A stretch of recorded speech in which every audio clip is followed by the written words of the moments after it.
오늘 하나님의 말씀은 예레미야 27장 12절로 22절의 말씀입니다. 내가 이 모든 말씀대로 유다의 왕 시드기야에게 전하여 이르되 왕과 백성은 바벨론 왕의 멍에를 목에 메고 그와 그의 백성을 섬기소서.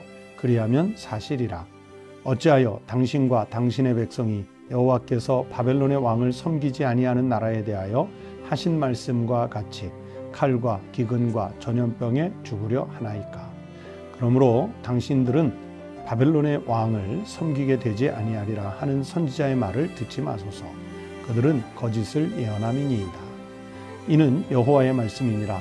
내가 그들을 보내지 아니하였거늘 그들이 내 이름으로 거짓을 예언하니 내가 너희를 몰아내리니 너희와 너희에게 예언하는 선지자들이 멸망하리라. 내가 또 제사장들과 그 모든 백성에게 전하여 이르되 여호와께서 이와 같이 말씀하시기를 보라, 여호와의 성전의 기구를 이제 바벨론에서 속히 돌려오리라고 너희에게 예언하는 선지자들의 말을 듣지 말라. 이는 그들이 거짓을 예언함이니라 하셨나니 너희는 그들의 말을 듣지 말고 바벨론의 왕을 섬기라. 그리하면 살리라. 어찌하여 이 성을 황무지가 되게 하려느냐. 만일 그들이 선지자이고 여호와의 말씀을 가지고 있다면 그들이 여호와의 성전에와 유다의 왕의 궁전에와 예루살렘에 남아있는 기구를 바벨론으로 옮겨가지 못하도록 만군의 여호와께 구하여야 할 것이니라. 만군의 여호와께서 기둥들과 큰 대야와 받침들과 이 성에 남아있는 기구에 대하여 이같이 말씀하시나니 이것은 바벨론의 왕 느부갓네살이 유다의 왕 여호야김의 아들 여고니아와 유다와 예루살렘 모든 귀인을 예루살렘에서 바벨론으로 사로잡아 옮길 때에 가져가지 아니하였던 것이라. 만군의 여호와 이스라엘의 하나님께서 여호와의 성전과 유다의 왕의 궁전과 예루살렘에 남아있는 그 기구에 대하여 이와 같이 말씀하셨느니라. 그것들이 바벨론으로 옮겨지고 내가 이것을 돌보는 날까지 거기에 있을 것이니라. 그 후에 내가 그것을 올려와 이곳에 그것들을 되돌려 두리라. 여호와의 말씀이니라. 오늘 아침 우리에게 주신 하나님의 말씀입니다. 성도 여러분, 지난 밤 평안하게 주무셨습니까? 오늘도 어김없이 우리에게 생명을 베풀어 주신 기적의 하나님, 창조주 하나님의 은혜에 감사하며 평안하고 행복한 한날이 되시기를 주의 이름으로 축원합니다. 여기 27장 전체 내용은 하나냐를 비롯한 거짓 선지자들과 하나님의 참된 말씀을 선포하는 예레미야 선지자가 대적하는 그런 내용의 말씀입니다. 오늘 27장 뿐만이 아니라 내일 아침에 보실 28장 말씀도 마찬가지입니다. 오늘 우리가 12절 이하의 말씀을 읽었는데 오늘 본문 앞단락 12절부터 15절을 보시면 유다 왕 시드기야 왕에게 전하는 말씀입니다. 그 왕에게 전하는 예언의 말씀이 뭐냐면 이제 바벨론 왕에게 대적하지 말고 이 바벨론 왕에게 복종하고 섬길 것을 권고하는 내용입니다. 만약에 그렇지 않으면 유다는 완전히 멸망하고 성전이 있는 예루살렘은 황폐하게 될 것이라. 왕이여 제발 좀 하나님의 말씀을 들으십시오 하는 그런 내용의 말씀을 선포하고 있습니다. 그리고 하반부인 16절부터 22절은 왕에게 선포했던 내용과 비슷한 말씀인데 제사장들과 백성들에게도 같은 내용의 말씀을 전하고 있습니다. 거짓 선지자 하나냐 이런 사람들의 말을 듣고 백성들이 또 제사장들이 어떤 마음을 먹고 있었냐면요. 여기 예루살렘은 우리 남유다는 하나님의 성전이 있기 때문에 여기는 멸망하지 않을 것이다. 그 거짓 예언에 현혹돼서 지금 넘어가 있는 그런 상태예요. 이전에 포로된 자들과 바벨론으로 옮겨가 있는 성전 기구들이 있거든요. 거룩한 물건들이죠. 하나님께 성전에서 제사할 때 쓰는 물건들이기 때문에 단지 하나의 기구, 그릇들이 아니라 이스라엘 백성들에게는 하나님과 소통하게 만들어주는 정말로 나라의 보물들, 신앙의 지택목과 같은 소중한 것들이에요. 그런데 그게 바벨론이 1차 침략, 2차 침략해 오면서 백성들만 포로로 잡아간 것이 아니라 성전에 있는 그 거룩한 기구들을 자기네 땅으로 옮겨갔거든요. 그런데 거짓 선지자들은 뭐라고 얘기를 하냐면 이전에 포로된 사람들과 바벨론으로 옮겨가 있는 그 성전 기구들이 다시 금방 회복돼서 돌아올 것이다. 바벨론이 멸망하고 나라가 회복돼서 우리는 다시 그런 것들이, 거룩한 것들이 돌아올 것이다. 그렇게 예언을 했어요. 거짓 예언이죠. 바로 이런 거짓 예언을 믿지 말라는 거예요. 그들의 예언과 다르게 예루살렘 성전 곧 멸망할 것이고 남유다도 곧 멸망할 것이고 또 안타깝지만 백성들은 포로로 더 잡혀갈 것이라. 남은 성전의 기구들도 다 옮겨질 것이다. 아주 좀 듣기에 절망적인 그런 예언을 예레미야가 하고 있습니다. 여러분, 이 시드기야가 남유대 왕국의 마지막 왕, 20대 왕인데요. 열왕기하 24장 17절에 의하면 느부갓네살에 의해서 유다의 왕으로 옹립이 됐습니다. 그 앞에 여호야김 왕이 있었는데 느부갓네살에 의해서 통치 3개월 만에 강제로 폐위가 돼서 바벨론의 포로로 끌려가고 그리고 시드기야가 왕위에 옹립이 됐어요. 그런데도 이 시드기야는 반바벨론 정책을 펼칩니다. 반바벨론 동맹을 주변국들과 맺어요. 그래서 오늘 본문 3절에 본문 앞에 3절에 보시면 유다의 왕 시드기야를 보러 예루살렘에 온 사신들의 손에도 그것을 주어 에돔의 왕과 모압의 왕과 암몬 자손의 왕과 두로의 왕과 시돈의 왕에게 보내며, 이게 어떤 내용이냐면 바벨론의 그 반대하는 동맹국들의 사신이 시드기야와 이 동맹 전선을 논의하기 위해서 사신으로 왔다는 것을 알 수 있는 말씀이에요. 에돔, 모압, 암몬, 두로, 시돈, 이 왕의 사절들이 시드기야를 찾아온 거예요. 그래서 아마 시드기야 왕은 우리가 이렇게 주변국들이 힘을 모으고 결집하면 바벨론 이겨낼 수 있다. 거짓 선지자들은 거짓 선지자들대로 남유다와 함께하는 이런 나라들이 있기 때문에 우리가 금방 회복할 수 있을 것이다. 그런 예언을 선포하는 것이죠. 이들이 이렇게 반바벨론 정책을 펼칠 때 국가적으로는 애국자 같아요. 오히려 바벨론에게 자꾸 항복하라고 하는, 거기에 하나님의 뜻이 있다고 선포하는 예레미야는 매국노 같아요.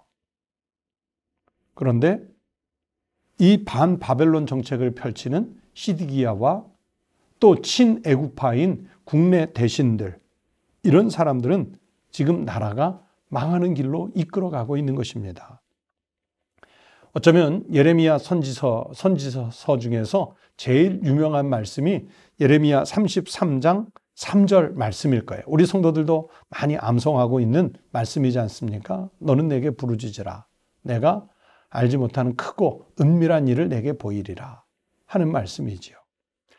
우리는 이 말씀을 해석할 때 내가 하나님 앞에 나와 큰 목소리로 막 부르짖으면 하나님은 크고 은밀한 일, 즉 내가 예상하지 못했던 엄청난 축복을 주시려나 보다. 그렇게 그 말씀만 놓고 해석을 할 때가 있어요. 그러나 전혀 그렇지 않습니다. 예레미야서 전체에 흐르는 내용은 뭐냐면 지금 역사가 어떻게 흘러가는지, 국제 정세가 어떻게 흘러가는지, 이미 바벨론은 대세로 떠오르는 제국이고 유다를 비롯해 에돔, 시돈, 두로, 암몬, 모압은 다 애굽까지 포함해서 멸망해 가는 형편이에요. 하나님 앞에 부르짖으며 하나님 앞에 나와 하나님의 뜻을 구하는 사람들은 지금 이 시대적인 흐름을 볼 수 있다는 거예요. 그러나 하나님 앞에 나오지 않고 입만 가지고 얘기하는 사람들은 이거를 볼 수 없다는 거예요. 하나님의 계획, 하나님의 섭리를 알기 위해서 하나님의 말씀을 듣기 위해서 기도하라는 거예요. 그러나 시드기야와 백성들을 보면은 그렇지 않아요. 하나님의 뜻에 반하는 인간의 노력은 여러분 어리석고 허무한 일입니다. 물론 우리가 아무 노력도 안 하고 당할 수는 없죠. 노력을 해야죠. 당연히 해야죠. 그러나 우리 하나님의 백성들의 노력은 하나님의 뜻에 맞추는 노력이 최우선입니다. 하지만 시드기야는 또 그 당시에 거짓 선지자들은, 제사장들은 그렇게 하지 않았어요. 인간적인 노력에 치우치는 모습을 보였지만 참 어리석고 허무한 일입니다. 그래서 선지자 예레미야는 이렇게 백성들을 부추기는 거짓 선지자들에게 미혹되지 말라고 말씀을 주십니다. 여러분, 우리는 사실 귀에 듣기에 따가운 소리, 마음을 후벼 파는 소리, 그게 아무리 하나님의 말씀이라고 해도 듣기에 부담이 되지요. 매일 십자가를 져라, 회개해라, 좁은 문으로 들어가라, 좁은 길로 가라. 여러분, 매일 그 소리 듣는 게 뭐 그렇게 달갑겠습니까? 하지만 하나님께서 그 말씀을 주신다면 우리는 심령을 열어서 영혼이 깨어 있어서 들어야 합니다. 귀에 듣기에 좋은 소리만 들으려고 하다 보면 그 영혼이 어느덧 죽어갑니다. 그래서 예수님도 똑같은 하나님의 말씀을 전하면서 종종 말씀하시죠. 들을 귀 있는 자는 들을지어다. 또 요한계시록 같은 데서는 들을 귀 있는 자는 성령이 교회들에게 하시는 말씀을 들을지어다. 여러분, 우리가 귀가 없습니까? 우리가 글을 못 읽습니까? 다 읽을 수 있는 눈이 있고요. 들을 수 있는 귀가 있어요. 그러나 하나님의 말씀은 아무나 다 듣는 게 아니에요. 하나님의 말씀은 아무나 다 보는 게 아니에요. 들을 귀 있는 사람, 그 심령을 준비한 사람이 들을 수 있는 것입니다. 그래서 참 예언, 거짓 예언을 분별하도록 우리가 언제나 하나님의 말씀에 민감해야 되고요. 우리의 영혼이 침체되지 않도록, 잠들어 있지 않도록 깨어 있어야 됩니다. 그래서 예수님께서 종종 깨어 있으라, 깨어 있으라. 어느 때 주님이 임하실런지 알 수 없기 때문에 우리에게 깨어 있으라고 말씀하시지 않습니까? 예레미야는 지금 백성들에게 그 선포를 하는 거예요. 성도 여러분, 오늘 우리가 살고 있는 시대 속에서 하루를 버티기도 어렵고 한 주, 한 달을 버티기도 어려운데 거기에 이 고난의 시절에 하나님의 쓴소리가 들리면 우리 힘들어요. 감당하기 어려워요. 그러나 거기에 만약에 우리를 살리시고자 하시는 하나님의 뜻이 있다면 그 영혼이 깨어서 그 말씀에 귀를 기울이시기 바랍니다. 우리의 귀를 즐겁게 하고 우리의 입을 즐겁게 하고 우리의 심령에 사탕발림이나 하는 것과 같은 그런 소리보다 비록 쓴 약과 같은 맛일지라도 하나님의 말씀, 거기에 우리의 영혼을 집중해 보시기 바랍니다. 오늘도 하나님의 말씀에 순종해서 살아가는, 그래서 그 순종 때문에 믿음의 삶에서 승리할 수 있는 우리 성도들이 되시기를 주의 이름으로 축원합니다. 기도하겠습니다. 아버지 하나님, 감사합니다. 저희들이 너무 어려운 시대를 살고 있기 때문에 어디에서 나를 위로해 줄까, 격려해 줄까. 우리는 아버지의 달콤한 소리를 찾아 이리저리 옮겨다니는 그런 불쌍한 영혼은 아니었는지 돌아보게 하여 주시옵소서. 매일 우리를 향하여 자기 십자가를 지고 나를 따르라, 좁은 길로 가라, 좁은 문으로 들어가라라는 주님의 음성을 들을지라도 주님, 그 길이 우리가 가야 할 길이라면 담대하게 갈 수 있는 믿음의 용기를 허락하여 주시옵소서. 하나님 아버지, 매일 생명이 위협을 받는 이 시대 속에서 오히려 우리가 하나님의 말씀을 믿는 믿음으로 지치고 곤비한 영혼들에게 위로와 격려와 하나님의 자비와 사랑을 나누어주고 베풀어줄 수 있는 거룩한 그리스도인의 삶을 살아내게 해 주시옵소서. 창조주 하나님, 오늘도 생명을 주시고 그 생명을 연장시켜 주셨으니 오늘 하루 주님의 말씀을 따라 순종하며 살아가는 주의 백성이 되게 해 주시옵소서. 우리 성도들의 가정을 지켜주시고 일터를 지켜주시고 이 새벽 주님 앞에 기도하는 기도의 제목들을 들으시고 연락하여 주시옵소서. 예수 그리스도의 이름으로 간절히 기도하옵나이다. 아멘. 오늘 아침 기도하실 때 첫 번째는 오늘 들으신 하나님의 말씀을 생각하시면서 세상에서 우리에게 다가오는 무수한 유혹들이 있지 않습니까? 그런 유혹들에 휩쓸리지 않고 내가 지켜야 할 믿음의 정도를 잘 지키고 갈 수 있도록 기도하십시다.